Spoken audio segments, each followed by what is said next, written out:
Welcome back to Making Money Matter, ladies and gentlemen. It's the Christmas edition because it's coming up to Christmas. And I've actually asked Dean Largie. He is the Managing Director of Australian Critical Minerals. The ASX code is ACM. Nice and easy to remember. Why have I reckon, ladies and gentlemen, this could be a little bit of a Christmas present, not financial advice. Go and do your own research or give Dean a call. But what they've got is really interesting projects in the Pilbara. It's iron ore, a couple of projects up there, really close to some big boys. And their market cap, I think, what's your market cap? About 2-3 mil, about 35 million shares on issue. So, guys, this is one that I think possibly you really need to sit up and take notice of. And it's the first time on Making Money Matter. So, Dean, great to see you. Welcome to us. Thank you, Kerry. It's lovely to be here with you. Now, you put an announcement out today, but before we get into that, because these grades that you've got in a really interesting part of the Pilbara, close to the big boys and close to infrastructure, I think, but we'll get into that. Just give us a brief background on who Australian Critical Minerals are, and then we want to go into some detail. Australian Critical Minerals listed about 18 months ago with a suite of projects, and we were able to prioritise these reasonably quickly and work out where our focus should lie. We were in a number of commodities, including kaolin and rare earths and lithium and iron ore, and we've been able to quickly work out where we need to focus and which are the better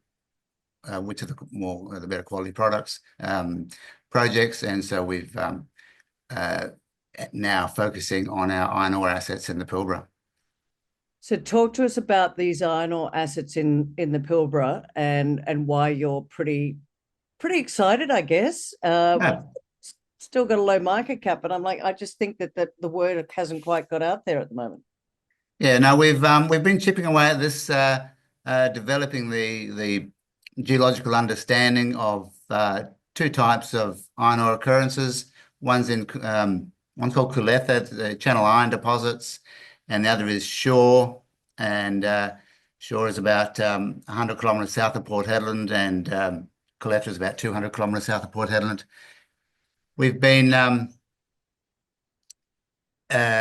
busy sampling on Cooletha, and we've developed a number of very large channel iron deposit occurrences there, to the tune of probably going to end up being about 10 kilometres of strike length of channel iron deposits.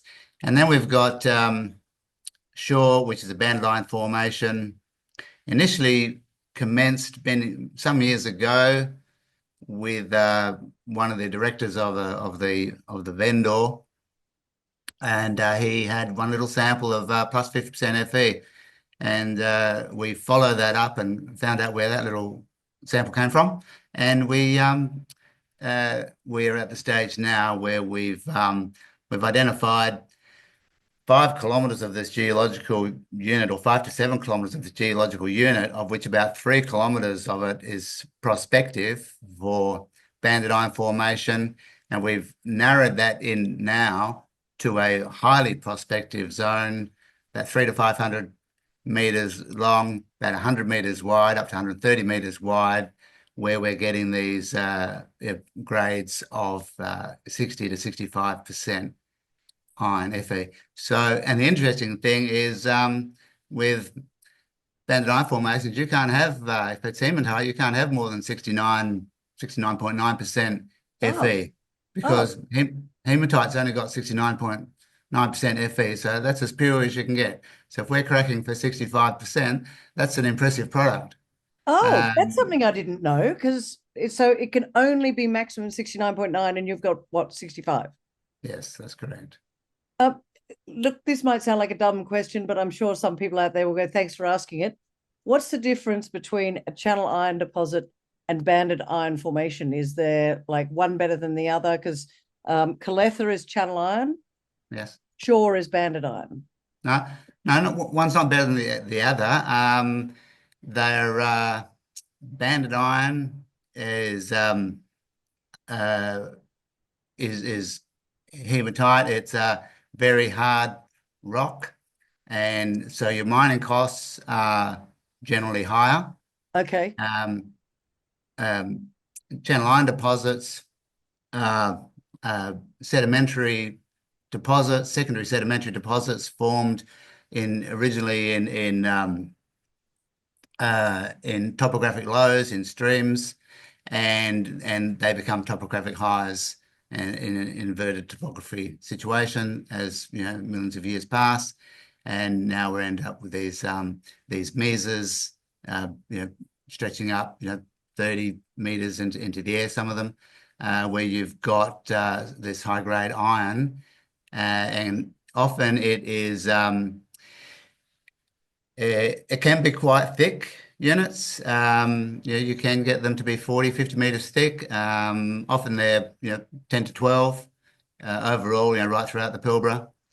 And so where it's easy mining, there's no strip. It's just sitting there on the ground. So so that would be a lower cost by way Oh, of. totally. Yeah. Yeah. Yeah. Okay. Yeah. So sort of soft. It's Yeah. reasonably soft. Easy, if you need to drill them, it's pretty easy drilling, Okay. and just go with buckets and front end loaders and load it into the trucks. Okay, so you've got these two. You've got Shaw and Cooletha. Can we just quickly go over Cooletha? I don't want to spend a lot of time on it, but Yep. what I want is the audience to understand where the shareholder value is going to be coming from. Because I said just before, 35 million shares on issue, share price is 10 cents, market cap 2-3 mil. Is your focus on Cooletha, and how easy is it going to be? Where's that shareholder value going to come from? The shareholder value comes in the form of logistics. We are located amongst FMG, BHP, and Roy Hill in terms of their rail infrastructure. All their rail lines run through our tenure. Oh, Some of them run right alongside or very close to our channel iron deposits. So it's a very easy option for them to just pick these up. It's a gift for them, a short little spur line, and they've got all this material. oh, wow. And they've just been sitting there for a long time, and no one's really done anything about them. And I guess, moving across all those rail lines is a little bit too, I don't know why other geologists haven't done this years ago, but we did it and we found the material. And they're great. They're great channel iron deposits. They're long. There's a number of them that are several kilometers long, 30, 40 meters wide. You only see the tops of them sticking out of these hills as like ridges, and then there's these scree slopes to the side, and so you don't appreciate how thick they might be underneath that scree, but you can certainly see, there's 3 to 10 meters above the scree, and it's a matter of drilling those and seeing what sort of depth we've got. Then we can put some resource numbers together, and then we can go and knock on some doors of our neighbours and tell them what we have for them. Well, question, how'd you get your hands on it if you're so close to Roy Hill, BHP, and Fortescue? Look, I'd love to Why didn't take they all pick them up? love to take all the credit. A should I mention his name? A great geologist named Darryl Nunn brought them to us through. He owned Proterozoic Gold in partnership with a Canadian group, and they brought us the opportunity. And he showed me some photos, and he showed me some of his his little rock results. And again, I just looked at the setting. I looked at these results, and I just knew in a heartbeat that these things are not orphans, and just a matter of getting on the ground and following them up, and we'll find something. Okay, so what's the plan? I'm talking to you, as I said right at the start, coming up to Christmas. So Yep. what's the news? What again goes back to shareholder value. What are you going to be doing with Cooletha? Because then we'll get on shore. What are you going to do with Cooletha in the near future? Cooletha has probably got enough data on it at the moment. There are some new channel iron deposits that we've discovered just at the tail end of the last program. So we want to go in there and do a little bit more sampling and work out a potential tonnage of what we may have here. And then we will start looking at our neighbours and speaking to them Okay. about what we can offer them in terms of these projects. It's generally not historically, it's not been wise to, as a junior, to go in and start trying to producing, although that's exactly what FMG did, although everyone laughed at them in the beginning. I remember. Yes, and so, yeah, fantastic outcome. We're not all Twiggy Forest, so he's special. Yeah. But I'd clearly I'd love to talk to him about our Cooletha project. All right, Twiggy, I hope you're listening. I'm going to send you this one. So that's really, you've done the work. You'll probably be talking to people in the new year, but the channel iron deposits are there. They're thick. It's about 10 kilometers. So it's big. It's a big project. They're big, yeah, they're quite sizable projects. They're spread over our tenure, which is quite large. We've got about 30 kilometres of width in our tenure, and about an equivalent amount in pending tenements and applications. So we've got a lot of ground out there. Okay. At some stage, we'll be able to start trimming that up. We don't need it all, and not all of it's prospective, but a lot of it is. And sorry to interrupt you, did the guy that originally bought it to you, does he still have interest in the project? He's still on board. He's on our shareholder. He's a shareholder. Okay. Hasn't sold a cracker. Hasn't sold a cracker. Well, that tells you something, doesn't it? All right, let's go on to Shores if we could. You came out with an announcement today, pretty high grades up there. Talk to us about that, and again, focusing on that shareholder value. Yeah, fantastic grades.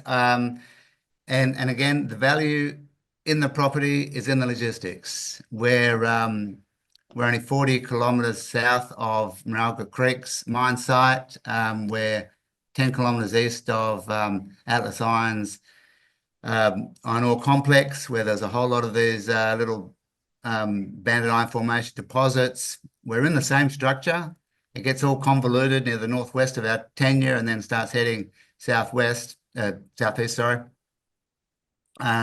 But what we've discovered is this really beautiful, broad, 130 meter zone of very good quality iron ore. It's there.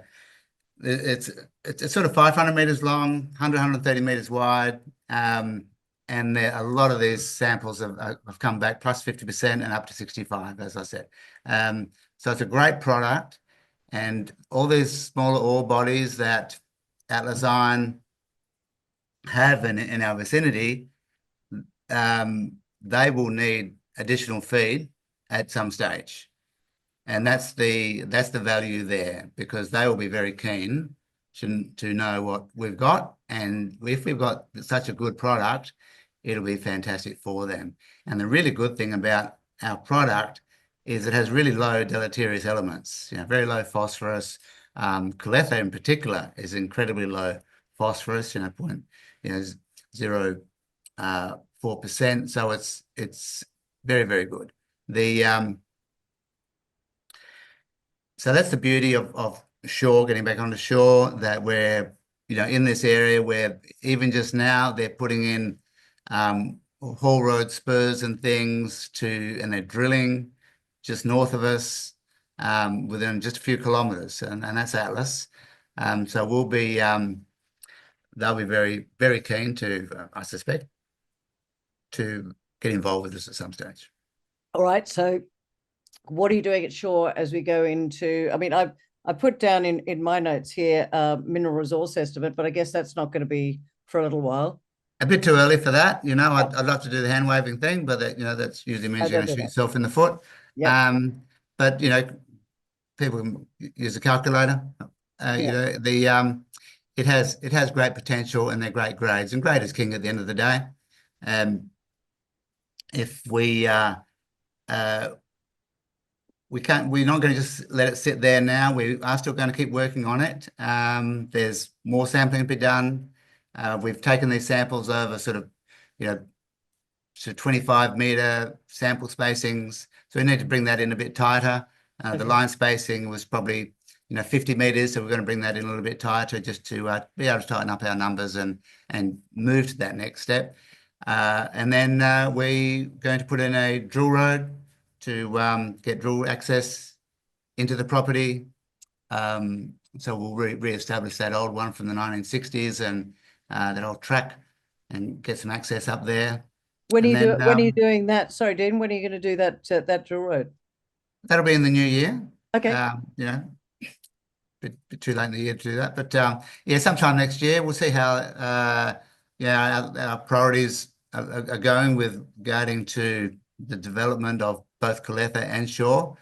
So we're looking at very early in the new year, getting the information required to be able to get some quotes together for that drill road access and drill quotes as well.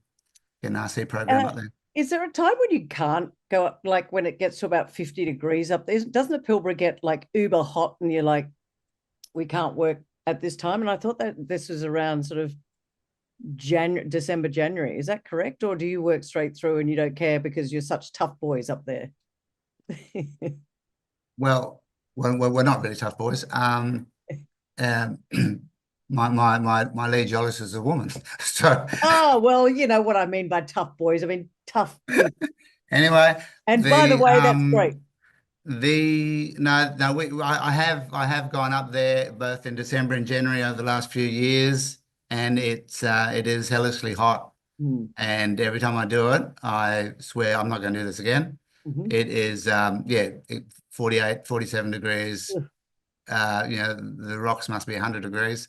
It's just incredibly hot. So I will try and do our programs closer to Easter, right, which is historically a better time of year. Okay, Dean, give me 3 reasons that we should be sitting up and taking notice of your projects right now. This is how I love to sort of sum it up, if you like. 3 reasons why people should be sitting up and taking notice of Australian critical minerals right now. Yeah, the opportunity awaits, right? The discovery is right around the corner. Okay. And good, smart people do good and smart things. I love that. What a great way to finish. Good and smart people do good and smart things. Well, Dean, please come back and keep us updated on Australian critical minerals. This is the first time I've had a chat with you, and you're now on my radar and probably on the radar of our audience. Really appreciate your time today. Have a very happy Christmas, and we'll speak to you again in 2025. Equally to you, Kerry. Have a lovely Christmas, and it's been a pleasure talking to you. We'll speak again. Thanks, Dean. Bye now.